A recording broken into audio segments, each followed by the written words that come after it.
We want bigger and better things in our life. We're always pushing the envelope, whether it's fitness, whether it's family, whether it's, different types of health, whether it's working on different financial goals. And you start bringing that into what is ingrained in your head is it's like, well, why would you want to do that? You have a great job. I just remember getting told by coworkers, are you sure you want to give up this gravy train?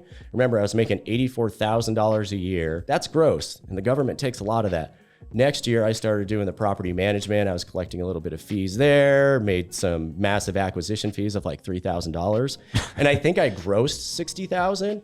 But guess what I made? $60,000 because of all the tax write-offs. It was almost identical. And that just blew my mind. I was like, so are you kidding me? The government's taking all this and I can do this and not get that and actually build wealth in the background? That's a huge eye-opener. How was it your first year off or your first year without your W-2? What was that? Did it end in this realization that you had made the greatest decision ever? Or was it more of a, what did I just do? I had a little bit of a sense of loss, and I know that sounds weird, but I didn't really understand it until I had maybe a year or two removed from when it happened. So I had kind of this absence of a big part of my life that I was still doing real estate, and then I had a new partner. It was a weird transition for me.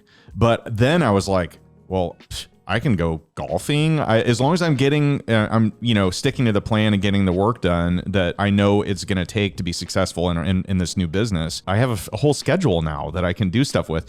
So that was exciting for me, is not having somebody's thumb on me all the time on having to rush back home. And, I could take my daughter to school, but I always had to be back home for a conference call or, whatever work activity was assigned. So that whole freedom of time was just, that made all the difference. That outweighed any other the worries or the feelings you had, the negative feelings you had in the past year. Yeah. I wanted to mention one thing. So we were talking about being around your people and like how in real estate investing, especially the successful folks in it, tend to want more all the time, right? They have this drive, relentless pursuit of, increased knowledge and self actualization and just growth, continuous growth.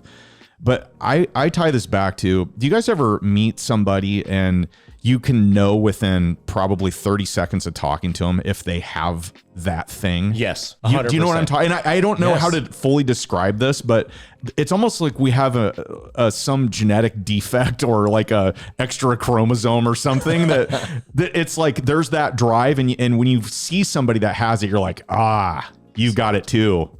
It's a weird subset of people out there that have that thing that is really hard to describe, that has the inner drive that just won't let good enough be good enough. It's the natural curiosity and the curiosity in the journey and being willing to do that in the process, not the end result. I think that's almost, you can see the people. I'll get asked, well, Colin, I just want to know how you did it, because I want to have financial freedom so I can do whatever. I don't know where to start with that, because what do you like? Do you like rainbows? Do you like dark? Do you like hammers? What do you like to do? Do you like talking to people?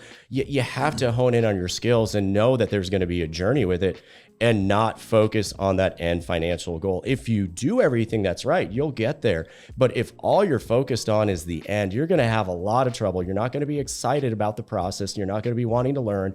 And if the only thing is getting that dopamine hit of a big deal, what's going to happen then? Because you haven't become an investor. You just got that cash. So you got lucky flipping a house or something. Well, what are you going to do with it? It kind of brings us back to the beginning. And you are 100% correct. In 30 seconds, you can tell if there's somebody's actually interested in the business and being a part of it and having it encompass them in the lifestyle, or if they just want the payday and to go sit on a beach.